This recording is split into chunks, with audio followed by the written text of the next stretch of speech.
મહત્વપૂર્ણ સમાચાર પ્રાપ્ત થઈ રહ્યા છે। પોઈચાઈની નર્મદા નદીમાં 8 લોકો ડૂબ્યા છે। નદીમાં નાહવા પડેલા 8 લોકો ડૂબ્યા। સુરતના 8 પ્રવાસીઓ પોઈચા નર્મદા નદીમાં ડૂબ્યા તો મૂળ અમરેલી જિલ્લાના વતની હતા, સુરત રહેતા હતા।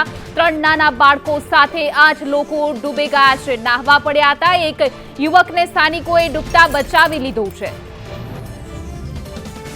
વધુ વિગતો સાથે અમારા સંવાદદાતા નરેન્દ્ર પરમાર જોડાઈ ગયા છે। જે નરેન્દ્ર, હાલ ઉનાળુ વેકેશન ચાલી રહ્યું છે ત્યારે લોકો નદી સમુદ્રમાં નાહવા પડતા હોય છે, મોજ મસ્તી કરવા પડતા હોય છે, પણ બેદરકારીના કારણે ભોગ લેવાઈ જાય છે। તમને એ જ કહું છું કે જે ખાસ કરીને જે આ જે ઘટના બની છે તો એ ઘટના બંને તરફની કહી શકાય કે લોકો જે છે એ અત્યારે ઉનાળાની ગરમીમાં નર્મદા નદીના કિનારે તૂટી પડ્યા છે।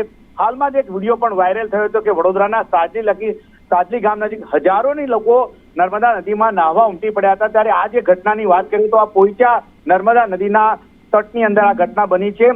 બચાવ કામગીરી માટે સ્થાનિકો તૂટી પડ્યા હતા, તરત જ તરવૈયાઓ અને સાથે સાથે રાજપીપળા ફાયર બ્રિગેડની ટીમથી લઈને તમામ લોકો ત્યાં પહોંચી ગયા છે। પ્રશાસન અત્યારે તત્પર દેખાઈ રહ્યું છે, પરંતુ સૌથી મોટો સવાલ એ છે કે આવી જે જગ્યાએ હજારો લોકો આવતા હોય છે અને નર્મદા નદીમાં લોકો જે એવી જગ્યાએ બે રોટોક સ્નાન કરવા માટે જતા રહેતા હોય છે ત્યાં આવી ઘટના બનતી હોય છે।